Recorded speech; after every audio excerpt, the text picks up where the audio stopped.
하나님의 말씀은 마태복음 1장 18절에서 25절의 말씀입니다. 제가 읽어드리겠습니다. 예수 그리스도의 나심은 이러하니라. 그의 어머니 마리아가 요셉과 약혼하고 동거하기 전에 성령으로 잉태된 것이 나타났더니 그의 남편 요셉은 의로운 사람이라 그를 드러내지 아니하고 가만히 끊고자 하여 이 일을 생각할 때에 주의 사자가 현몽하여 이르되 다윗의 자손 요셉아 내 아내 마리아 데려오기를 무서워하지 말라. 그에게 잉태된 자는 성령으로 된 것이라. 아들을 낳으리니 이름을 예수라 하라. 이는 그가 자기 백성을 그들의 죄에서 구원할 자이심이라 하니라. 이 모든 일이 된 것은 주께서 선지자로 하신 말씀을 이루려 하심이니 이르시되 보라 처녀가 잉태하여 아들을 낳을 것이요 그의 이름은 임마누엘이라 하리라 하셨으니 이를 번역한즉 하나님이 우리와 함께 계시다 함이라.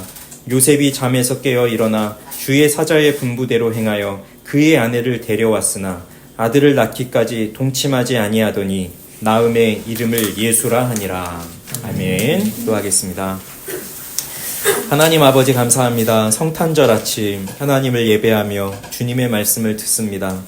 이 말씀을 깨닫게 하여 주셔서 예수 그리스도의 오심과 그리고 예수 그리스도께서 우리와 함께 하시는 것이 무엇인지를 알고 그리스도와 함께하는 기쁨, 축복, 평강 그 모든 것들을 우리가 누리도록 말씀으로 오늘도 인도하여 주옵소서.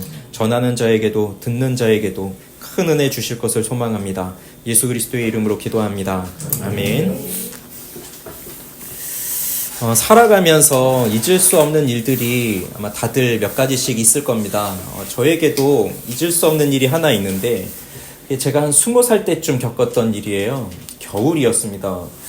제가 금정역에서 내려와서 집으로 가려고 걸어가고 있는데 어떤 남자 여자 두 사람이 저한테 다가옵니다. 그러면서 웃으면서 다가오면서 저한테 말을 건네네요. 인상이 참 좋으시네요. 이렇게요. 그런 분들 만나보셨나요? 그럼 이제 짐작이 되잖아요. 그 다음 이어질 것이 뭐 도를 아십니까? 이런 얘기 하실 것 아니에요? 그래서 저는 그런 사람들하고 이야기하고 싶지 않아서 그냥 뿌리치고 가려고 했습니다. 근데 제가 한마디를 던지고 갔어요. 예수님 믿으세요. 그랬더니 그 사람이 특히 남자분이 갑자기 저를 더 이렇게 붙잡더니 뭔가 더 얘기를 하고 싶으신 것 같아요. 그래서 제가 더 얘기를 했어요. 예수님 믿으세요. 예수님이 하나님입니다. 그리고 이제 저는 딱 제 길을 가려고 했더니 그 남자분이 키도 저보다 한 이만큼 컸고요. 나이도 좀 있으셨던 분인데 저를 두 손으로 꽉 잡더라고요. 그러더니 이렇게 위에서 저를 내려다보는 거죠. 전 이렇게 보는 거고. 그랬더니 그 사람 하는 말이 예수님이 하나님이라고요? 내가 마태복음을 20번도 넘게 읽어봤는데 그런 얘기 안 나오던 걸 이러는 거예요. 그래서 제가 그 순간 이러다간 안 되겠다 싶어서 예수님이 하나님이에요 하고 뿌리치고 도망갔습니다. 이거 맞을 것 같더라고요. 네. 근데 그렇게 도망가면서 예수님이 하나님이라는 거를 왜 마태복음에서 모르지? 하면서 이렇게 속에서 막 열이 나는 거예요. 마태복음을 20번이나도 넘게 읽었다는데 그 속에 예수님이 하나님이다라는 말을 못 찾았다고 하는데 아마 사도 마태가 그 말을 들으면 지금 천국에서도 한탄하고 있을 것 같아요. 마태복음은 예수님이 오실 메시아다. 특히 이 마태복음은요, 유대인들을 위해서 썼거든요. 그럼 유대인들이 다윗의 자손으로 오실 그 메시아를 기다리고 있는데 바로 이 예수가 다윗의 자손 메시아로 오셨다는 것을 말해주기 위해서 쓴 책이거든요. 그러니 그 마태복음 속에 얼마나 많은 내용들 속에서 예수가 하나님이라는 것을 말해주고 있겠습니까? 그런데 그 사람은 그것을 찾아내지를 못했던 거예요. 여러분은 마태복음을 읽으면서 예수가 하나님이라는 것을 찾아내셨습니까? 사실 오늘 우리가 읽은 이 본문 속에도 나타나고 있습니다. 그래서 이 본문을 읽어 나가다 보면 이 속에 예수님이 하나님이시구나 라고 하는 아주 놀라운 진리가 이 속에 담겨져 있습니다. 그러면 우리는요, 예수가 하나님이다 라고 하는 그 말을 들었을 때 아까 그분 같은 분은 예수가 하나님이라는 말을 받아들일 수가 없는 사람이지만 우리는 예수가 하나님이다 라고 하는 말을 들을 때 그대로 받아들일 수도 있고요. 어쩌면 어떤 사람의 마음속에는 뭐 그렇게 얘기는 들었지만 아직 내가 잘 모르겠다. 이런 마음을 가질 수도 있을 거예요. 어떤 생각을 하고 계십니까? 특히 오늘 이 말씀을 보면 임마누엘이라고 하는 단어가 여기 나옵니다. 임마누엘. 아까도 우리 찬송을 불렀잖아요. 우리와 함께 계신 하나님. 그러면 예수님이, 하나님이 우리와 함께 계신다라고 할 때에 그 말을 들으면서 어떤 생각을 또 하십니까? 어떤 마음이 드십니까? 자, 마태는요, 예수 그리스도의 나심을 말하고 있습니다. 유대인들에게 예수가 다윗의 자손인 것을 말해주기 위해서 우리 마태복음 1장 수없이 많이 읽으셨죠? 창세기 1장과 더불어. 예수님의 족보가 등장합니다. 아브라함부터 다윗의 계보에 이르기까지 그렇게 말하고 있습니다. 그래서 유대인들이 예수가 다윗의 자손이구나 라는 것을 알게 하시기 위한 거죠. 자, 우리는 예수 그리스도의 나심을 천사가 와서 전해준 것에 대해서 생각하기를, 천사가 마리아한테 가서 네가 아들을 낳을 것이다 라고 하는 이야기는 많이 들어봤고, 또 천사가 와서 얘기했다는 것을 흔히 그렇게만 생각을 할 거예요. 마리아에게 왔다. 그것은 누가복음에 나오는 얘기고요. 오늘 마태복음을 보면 마리아가 아니라 요셉이 등장하고 있습니다. 그래서 오늘 이 본문은 요셉의 관점 속에서 요셉이 들은 말씀, 그것을 바탕으로 해서 나오고 있습니다. 근데 오늘도 이 요셉이 들은 말씀은요, 그 누구도 듣지 않았던 아주 위대한 진리가, 놀라운 이야기가 여기 속에 담겨져 있어요. 그의 어머니, 그러니까 예수의 어머니 마리아가 요셉과 약혼하고 동거하기 전에 성령으로 잉태된 것이 나타났다고 하고 있습니다. 자, 요셉과 마리아는 어떤 관계냐면 약혼을 한 관계예요. 그런데 아직 결혼은 하지 않았습니다. 결혼하지 않고 약혼한 가운데에 있는데 마리아가 임신을 한 거고, 그 임신한 것이 지금 나타나고 있다는 거죠. 그러면 자, 지금 2023년을 살아가고 있는 우리들의 입장에서 본다면 아직 결혼하지 않은 상태에서 약혼한 사람이 임신을 했다라고 하면, 자, 이게 이상하게 생각이 되나요? 그죠? 여기서는 뭐 이상하다고 생각해야지. 여기 계신 분들은 다 이상하다고 생각하는 사람들만 모여 있는 거예요, 사실. 그러나 그냥 세상에 나가서 얘기를 하면 누가 뭐 이걸 이상하다고 생각하겠어요. 특히 요즘 우리 20대, 10대들은 아마 이상하다고 생각 안 할 거예요. 근데 지금 우리는 그게 더 이상하죠. 이상하다 생각 안 하는 게 더 이상하죠. 지금 우리는요. 자, 그렇지만 당시 이스라엘 제도 속에 들어가 봅시다. 그러니까 1세기에. 그때 이스라엘 사회 속으로 들어가면 이 결혼 제도라고 하는 것이요, 우선 약혼을 합니다. 그럼 약혼을 하면 약혼하고 12개월 정도, 그러니까 1년 정도는 그 약혼한 여성은요, 그 아버지 밑에서 살고 있어야 되고요. 그 1년 동안 12개월 정도는 그 약혼한 남녀가 서로 관계를 가져서는 안 되는 거예요. 그리고 약혼하고 12개월 정도가 지난 후에 결혼이라고 하는 어느 의식을 거치고 그제서야 이제 결혼이 되어서 관계를 가지면서 동거를 하게 되는 거죠.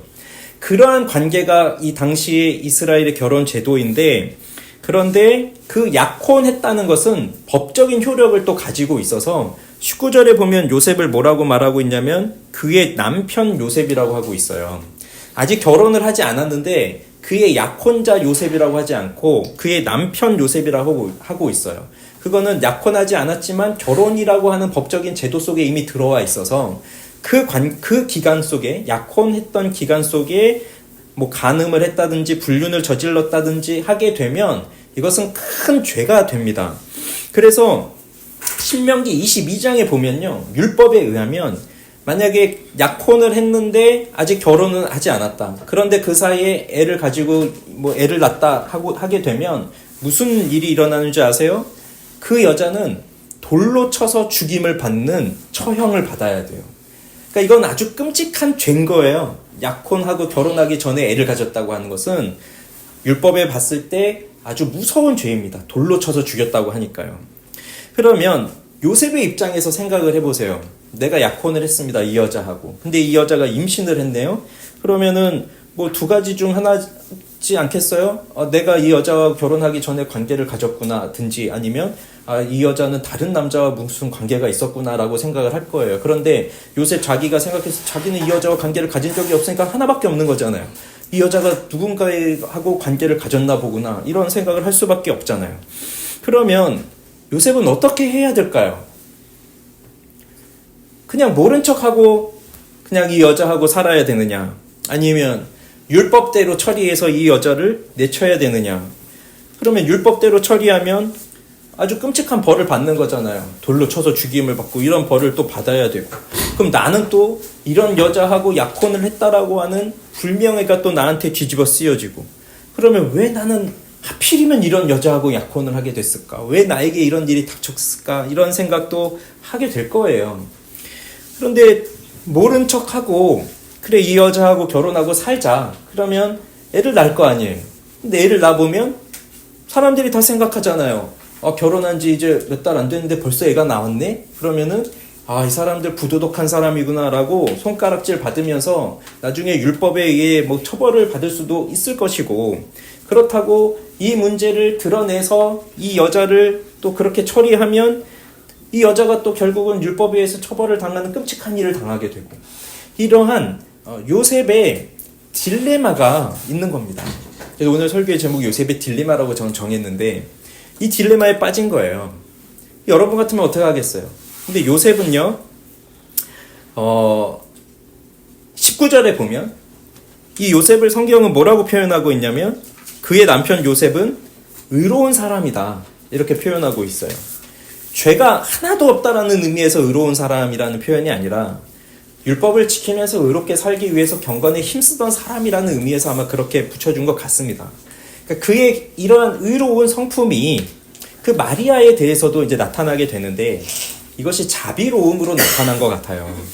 그래서 이 여자를 데려오게 될 때 자신에게 닥칠 일들을 생각하며 두려움도 있었겠지만, 무서워하는 마음도 있었겠지만, 그렇게 고민하던 요셉은 마음속에서 이렇게 결론을 내렸습니다. 그래, 이 일을 조용히 처리하자. 그리고 이 여자를 그냥 조용히 돌려보내자. 그렇게 마음을 먹은 거예요. 그래서 오늘 성경에는 뭐라고 되어 있냐면, 그를 드러내지 아니하고 가만히 끊고자 하여 라고 되어 있습니다. 이게 이제 우리 개역 개정 성경 이렇게 번역이 되어 있고요. 우리말 성경이라고도 있거든요. 우리말 성경에 보면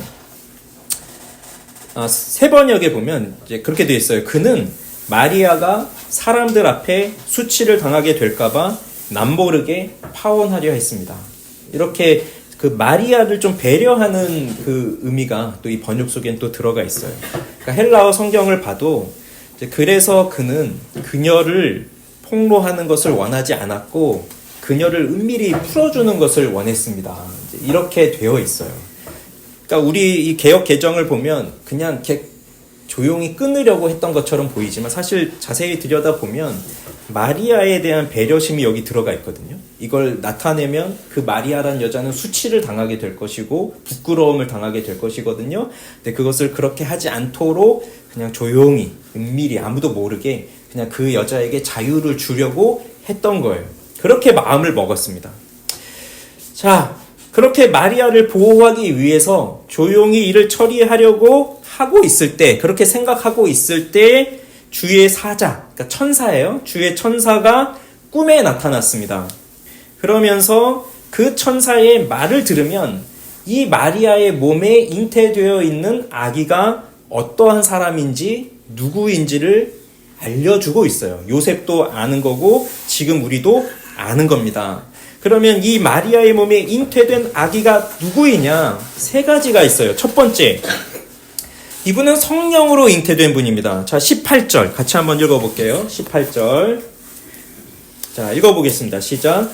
예수 그리스도의 나심은 이러하니라. 그의 어머니 마리아가 요셉과 약혼하고 동거하기 전에 성령으로 잉태된 것이 나타났더니, 마리아가 다른 남자와 관계를 가진 것이 아니고요. 불륜을 저지른 것이 아니고요. 그럼 이 아기는 어떻게 생긴 것이냐? 성령으로 된 것입니다. 성령으로. 우리 매주 사도신경 하죠. 오늘도 했어요. 그럼 그 신앙 고백 속에 이 이야기가 들어있습니다. 그 외아들 우리 주 예수 그리스도를 믿사오니 이는 성령으로 잉태하사 동정녀 마리아에게 나시고, 이렇게 되어 있어요. 고백을 했어요. 그러면 여러분, 이 고백이 얼마나 위대한 고백인지 여러분 알고 계세요? 성령으로 잉태하사 동정녀 마리아에게 나셨다라고 하는 이 고백이 얼마나 놀라운 고백인지 여러분 생각하십니까? 왜 그럴까요? 기독교에서 말하고 있는 이 성경에서 말하고 있는 수많은 기적들이 있지만 그 중에서 성령으로 잉태되어 동정녀 마리아에게 나셨다라고 하는 이 성육신의 사건은 사실 성경에 나오는 수많은 기적 중에서 가장 믿을 수 없는 이야기이기 때문에 그래요. 이걸 나는 믿는다라고 고백하는 것 자체가 아주 놀라운 일이에요. 일어날 수 없는 일이 일어난 거죠. 동정녀 마리아라고 했을 때 전 어릴 때 동정녀라고 하는 말이 또 무슨 말인지를 몰라서 그냥 동정녀 마리아 뭔가 특별한 말인가 보구나라고 생각을 했지만 사실 이 동정녀는 특별한 게 아니라 그냥 남자와 관계가 없는 그냥 처녀를 말하고요. 그러니 그냥 우리 일상 중에도 얼마든지 만나볼 수 있는 그런 자매들이죠. 그러한 아주 평범한 여자에게서 이 아들이 태어났는데 남녀의 관계가 없이 태어난 아들이니까 이건 뭐 도무지 일어날 수 없는 일이 일어난 거예요. 그래서 사람들이 믿지를 않고요. 특히 기독교라고, 내 종교가 기독교라고 하는 사람도, 그리고 이 성경을 연구해서 신학을 연구하는 사람들조차도 이 사실을 믿지 못하기 때문에 그래서 그렇게 되면 어떻게 될까요? 이 예수는 어떻게 되는 거예요? 그 사실을 믿지 못하면 예수는 신화되는 거예요. 신화. 우리 단군 신화처럼. 우리 단군 신화를 우리가 믿진 않지만 들어서 알고 있잖아요. 그러니까 어떠한 종교를 만들어 갈 때 종교에 보면 다 신화들이 있잖아요. 호랑이가 100일 동안, 곰이 100일 동안인가? 곰이? 곰이 100일 동안 마늘을 먹었나? 뭘 해서 어쨌든 뭐 헷갈리지만 사람이 됐다고 하잖아요. 우리 믿지 않지만 그러나 그런 걸 또 이제 들어서 알고 있잖아요. 그런 것처럼 기독교라고 하는 종교를 만들어가기 위해서 그 신격화를 하기 위해서 예수라는 사람이 남자 아버지 없이 그렇게 성령으로 잉태돼서 처녀에게서 났구나. 그런 식으로 해서 가르쳐서 기독교라고 하는 종교를 세워나가는 그런 기독교 신화, 그게 될 수도 있고, 아니면 신화가 아니라 그냥 역사적인 사실이고 예수라고 하는 분이 역사적으로 존재했지만 그런데 그분에게는 숨겨진 아버지가 있다. 이런 정도가 될 수밖에 없는 거예요. 그 둘 중에 하나예요. 저에게도요, 이 부분이 문제가 되면서도 또 한편으로는 문제가 되지 않아요. 사실 저한테 문제는 뭐냐면 동정녀 마리아에게서 성령으로 나셨다라고 하는 이 고백이 하나도 의심이 안 된다는 게 문제예요. 그러니까 어릴 때부터 그냥 엄마 뱃속에서부터 교회를 다니다 보니까 그냥 어릴 때부터 자연스럽게 듣고 배우고 익혔던 게, 그리고 사도신경을 외웠던 게 동정녀 마리아에게 성령으로 나셨다. 의심이 안 들었어요. 한 번도. 지금도 의심은 안 들어요. 얼마든지 하나님 그러실 수 있다. 여기 있는 우리 어린이들 뭐 그렇게 생각하나요? 동정녀 마리아에게서 예수님이 성령으로 잉태되었다라고 하는 것에 대해서 믿어져요? 아니면 의심이 돼요? 그러니까 이게 아무 의심 없이 어릴 때부터 뭐 주입이 됐든지 어떻게 됐든지 그렇게 와서 믿는데 아무런 문제가 없다는 게 저한테는 문제가 되고, 근데 또 문제가 안 되는 건 수많은 사람들이 그거를 믿지 못하고 있을 때 저는 그걸 너무 자연스럽게 믿고 있다는 거, 그것도 문제가 되지 않아요. 성령으로 잉태된다는 것이 천사가 요셉에게만 말한 건 아니고 마리아에게도 말했어요. 이 놀라운 일을 천사가 마리아에게 말하면서 뭐라고 했냐면, 왜냐하면 하나님의 모든 말씀은 능하지 못하심이 없느니라, 이렇게 말했거든요. 그러니까 사람들은 아무리 생각해도 과학적으로 증명될 수 없는 그 일이 하나님의 말씀은 능하지 못하심이 없다라고 하는 그 천사의 말씀처럼 하나님은 모든 것을 하실 수 있는 거죠.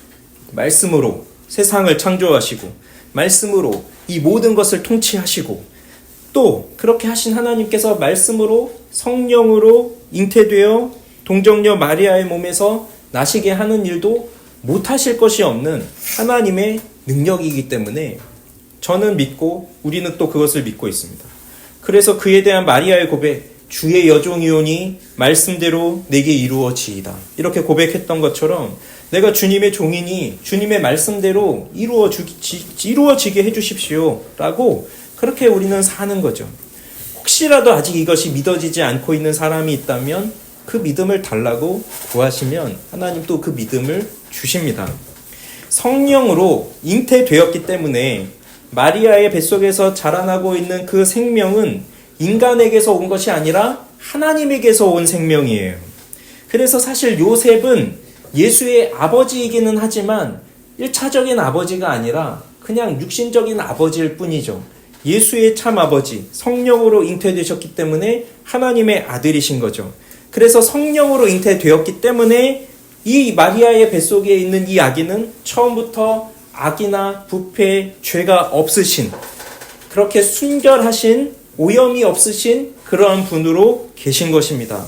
성령으로 잉태되었다는 것은 성령으로 생겨난 것, 또 성령으로 거룩하게 되셨다는 것을 포함하고 있어요.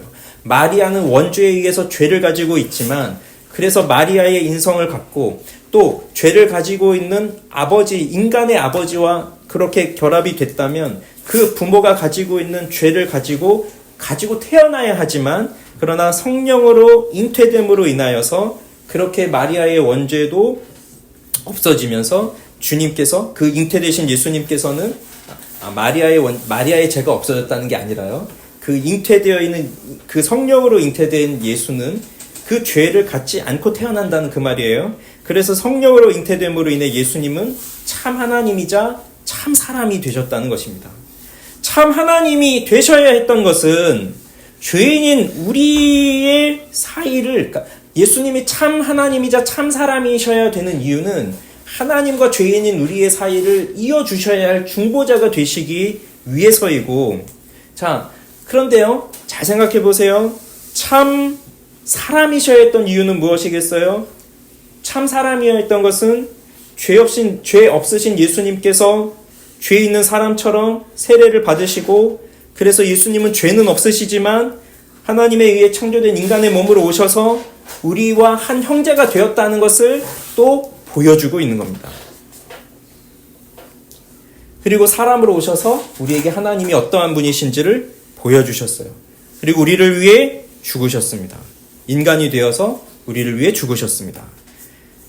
그렇게 예수님은 성령으로 잉태된 분이에요. 두 번째, 자 21절 읽어보세요. 21절 시작.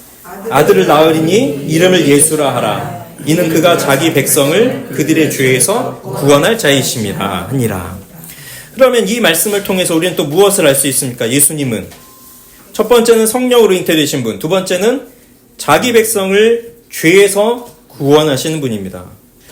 자, 이름을 예수라 하라고 했습니다. 이름을 짓는다는 것은 아버지의 특권입니다. 요셉이 자기 아들을 낳게 되면 아버지로서 내 아들을 이름을 짓기 위해서 준비했을 것입니다. 여기 있는 아버지들을 다 자녀들 낳고 어떻게 이름을 지을까 고민하던 것을 생각해 보시면 내가 자녀를 낳고 그 자녀의 이름을 짓기 위해서 고민하던 그 설레이는 순간들이 있었을 것입니다. 그런데 지금 요셉에게 주어지는 명령은 뭐냐면 이름을 예수라 하라. 그 말은 요셉아, 너는 이름을 짓지 말아라. 내가 이름을 지어주겠다 하는 거예요. 이 아들은 너의 아들이 아니라 이 아들은 내 아들이기 때문에 내가 이름을 지어주겠다. 그러면서 그 예수는 하나님으로부터 친히 이름을 받으셨고 그 이름의 뜻 곧 자기 백성을 죄에서 구원할 자다라고 하는 그 뜻의 이름을 받았으니 그 예수가 곧 하나님의 아들이라는 것이 또 증명되는 순간입니다. 그렇다면 이 말씀을 통해서 분명하게 드러나는 사실은 예수님께서 우리의 죄를 용서하시는 분이라는 사실이고요. 또 하나는 우리는 죄인이다 라고 하는 사실입니다. 요셉이 이 이름의 뜻을 들었을 때 얼마나 놀랐을지, 깜짝 놀랐을지 생각을 해봅시다. 여자의 후손이 생각나지 않았을까요? 여자의 후손이 너의 머리를 상하게 할 것이다. 또 너는 그의 여자의 후손은 너의 머리를 상하게 할 것이고 또 그 뱀의 후손은 그의 발꿈치를 상하게 할 것이다 라고 하는 그 말씀이 생각나지 않았겠어요? 그래서 아담 이래로 이제 태어나는 그 모든 여자의 후손, 누가 우리를 죄에서 구원할 메시아가 될 것인가, 그것을 기다리고 있었던 그 시간 속에서 자기 백성을 죄에서 구원할 자다라고 하는 그 이름을 받았을 때에 요셉의 입장에서도 깜짝 놀랄 만한 일이었을 것입니다. 그리고 이 말은 우리에게도 놀라움을 주어야 합니다. 왜? 나의 죄를 구원하실 분이 오셨기 때문이에요. 그런데 사실 우리는 아까 성령으로 잉태됐다는 것에 대해서도 별로 놀라움이 없지만 자기 백성의 죄를 구원하실 자라고 하는 그 이름의 뜻을 배우면서도 별로 놀람이 없는 게 우리들의 문제예요. 왜 놀라지 않겠습니까? 내가 구원받아야 할 죄인이라고 하는 사실을 평소에 생각하고 살지 않기 때문에 자기 백성을 죄에서 구원할 자라고 하는 그 이름을 보면서도 우리는 별로 놀라지 않는 거예요. 내가 죄인이라는 사실을 모르면서 살아가면 그러면 예수님을 만났던 수많은 사람들 중에서 어제 들었던 말씀 생각해 보면 그 예수님이 그렇게 가르침의 권위로 가르치실 때 사람들은 그저 놀라기만 하고 귀신을 쫓아내실 때 그저 놀라기만 했을 뿐이죠. 그런 것은 뭐냐? 사람들의 찬사가 더 좋아서 그렇게 나의 명성을 빼앗아가는 예수님을 보면서 시기하고 질투하고 이런 것들만 있다 보니까 그냥 예수님에 대해서 받아들이지를 못하고 또 예수님이 나하고 무슨 상관이 있느냐? 이런 생각을 하면서 살아가기 때문에 그래요.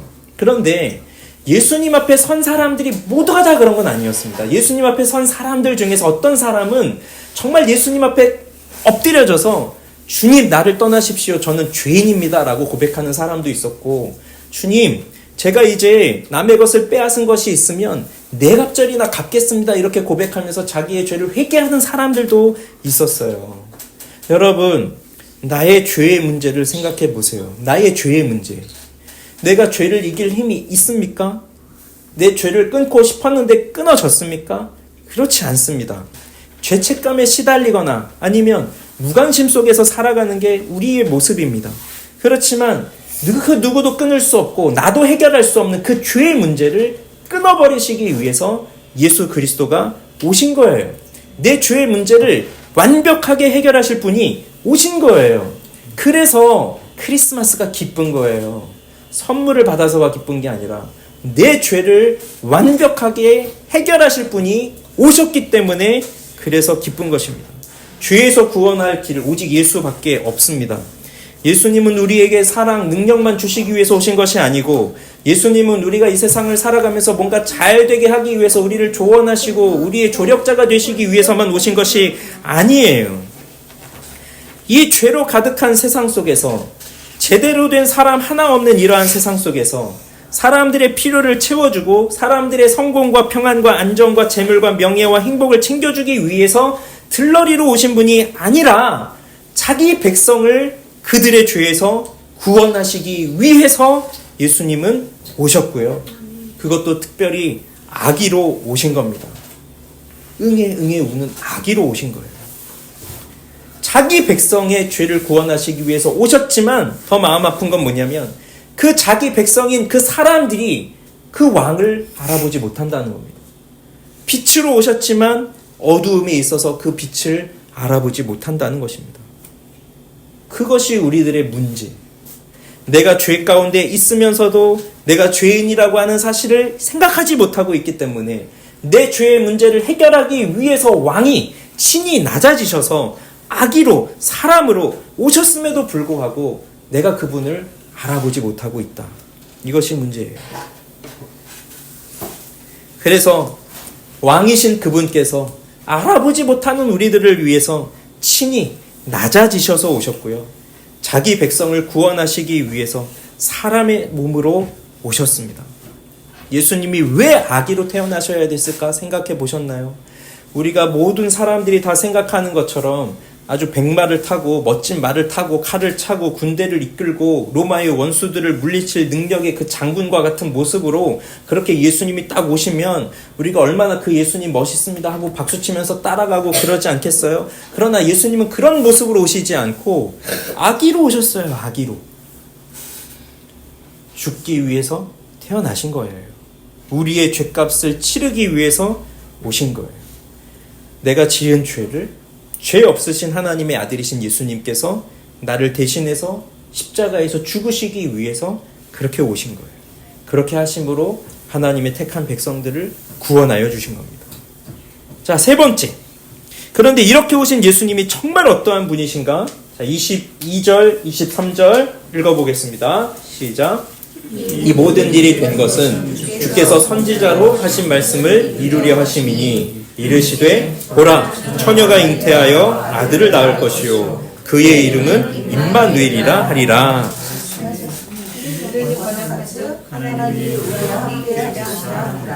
예.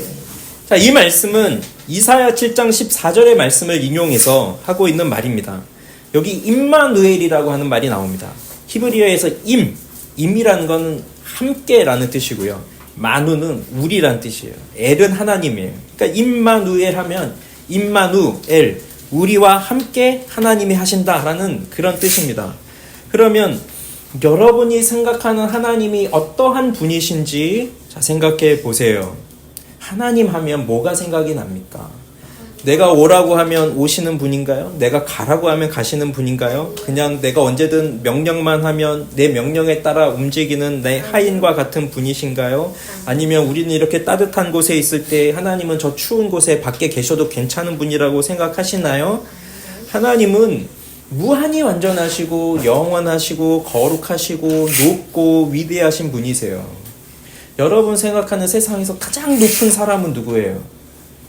우리 머릿속에서 생각나는 가장 높은 사람, 그 가장 높은 사람 중에서도 더 높은 분이 바로 하나님이죠.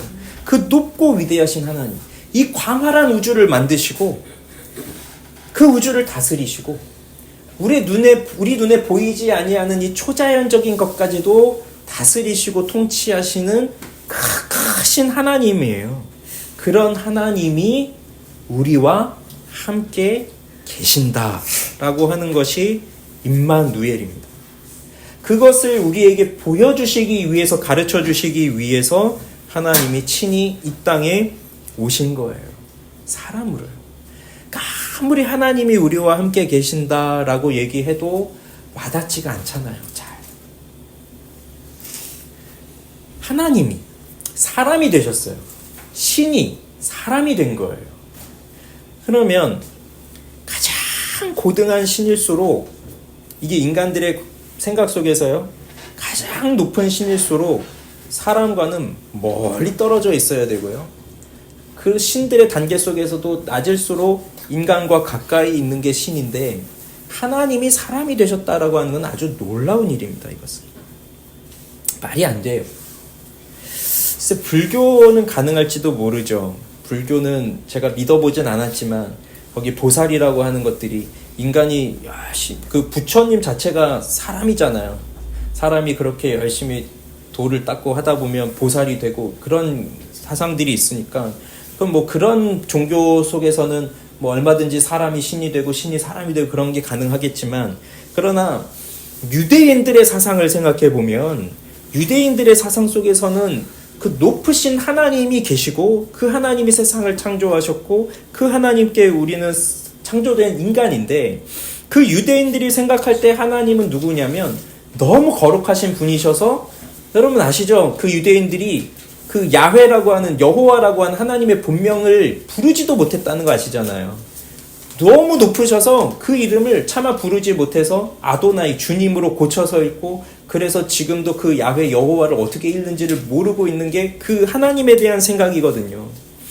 그런 하나님인데 그 하나님이 사람이 되셨다는 것은 사실 유대인들의 생각 속에서는 말도 되지 않는 일입니다. 그런데 하나님은 그렇게 하셨어요. 아기로 오신 거예요. 그래서 이걸 성경이 뭐라 그러죠? 말씀이 육신이 되었다 말씀하죠. 저도 들은 얘기인데요. 팀 켈러 목사님이 어느 날 집에서 이렇게 설교 준비를 하셨는지 이렇게 계셨는데 집이 이제 2층이었어요. 2층 방에서 설교 준비를 하고 있고 1층에서 아들이 셋인가 아마 뭐 그러신 것 같은데 애들이 그 3명의 애들이 막 떠들고 장난치고 그 서로 막 싸우잖아요. 그 마치 저희 집에서 일어나는 일처럼 네, 그렇게 뭐 하나 들고 서로 뺏고 싸우고 뭐 그러고 있었나 봐요. 그럴 때 그 아버지가 그 2층에서 설교 준비를 하면서 얘들아 싸우지 말고 사이좋게 놀아라 뭐 양보하면서 놀아라 이렇게 말을 하는 거죠. 근데 그 말을 아이들이 들을까요? 듣겠니 시오나?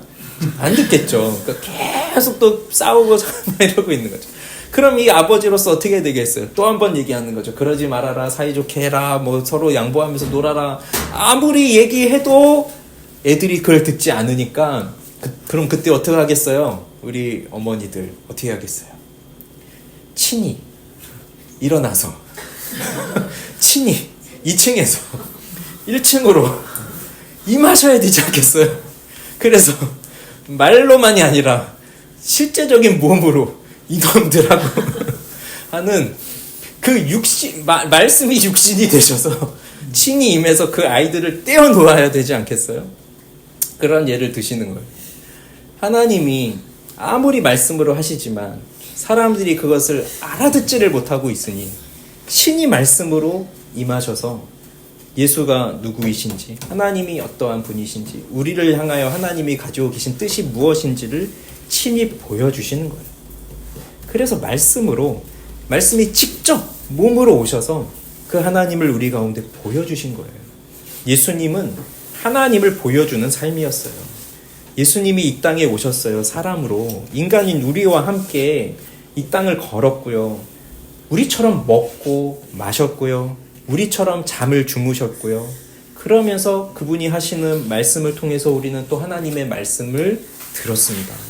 병자들을 어루만지시는 예수님의 모습을 생각해 보세요. 내 눈앞에는 내가 병자인데 예수님이 오셨어요. 내 눈앞에는 평범한 목수의 아들인 30대의 청년일 거예요. 그런데 그분이 내 몸을 만지시면서 고쳐주시는 예수님, 하나님이신 거예요.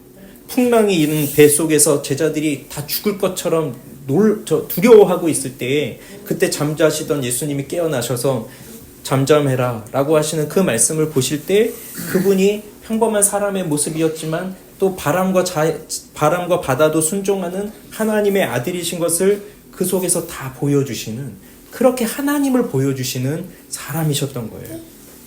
이뿐만이 아닙니다. 히브리서 4장 15절에 보면 우리에게 있는 대제사장은 우리의 연약함을 동정하지 못하실 이가 아니요 모든 일에 우리와 똑같이 시험을 받으신 이로되 죄는 없으시니라 라고 되어 있습니다. 어제 우리는 권위에 대해서 말씀을 들었잖아요. 직접 체험한 자가 권위가 있습니다. 우리에게 안 좋은 일을 당하거나 내가 병을 만났거나 고난을 만났을 때 그 당시는 너무 힘들지만 그것을 이겨나고 나면 그러한 사람들을 도울 수 있는 권위가 생겨요. 그러니 내가 아파 보면 아픈 사람을 위로할 수 있는 힘이 생기고요. 내가 어떠한 어려움의 문제가 있을 때 그것을 잘 해결하고 나면 동일한 어려움에 빠져 있는 사람들을 도울 수 있는 권위가 생겨요. 그런 점에서 보면 예수님을 능가할 수 있는 사람이 누가 있겠습니까?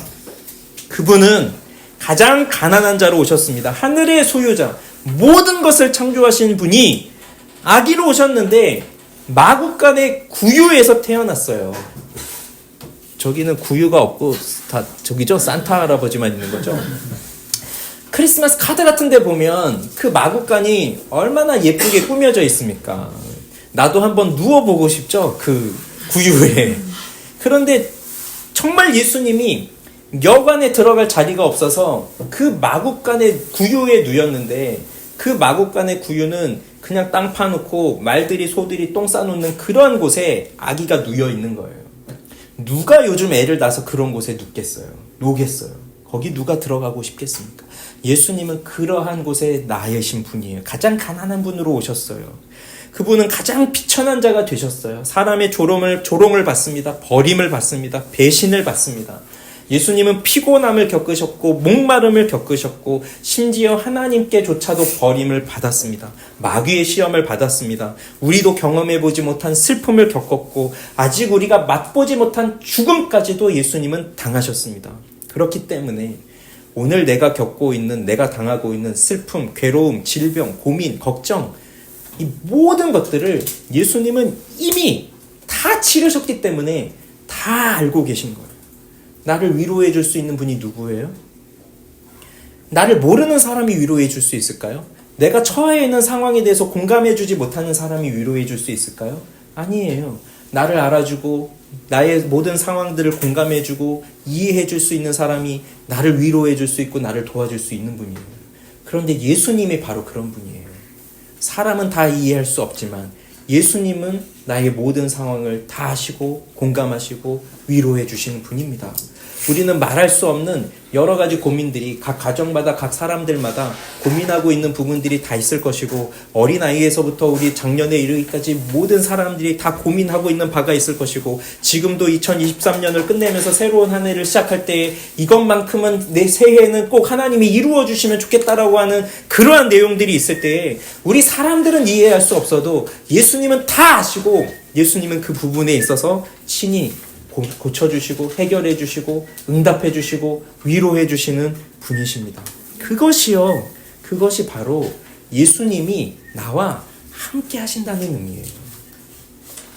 그런데 지금 예수님이 나와 함께 하신다고 여러분 믿으세요? 사실 예수님은 지금 어디 계십니까? 여기 안 계시잖아요. 그런 생각 안 해보세요? 저는 여기 예수님이 좀 앉아 계시면 좋겠어요. 그러면 우리가 예수님 보면서 오늘 우리와 함께 하시는군요.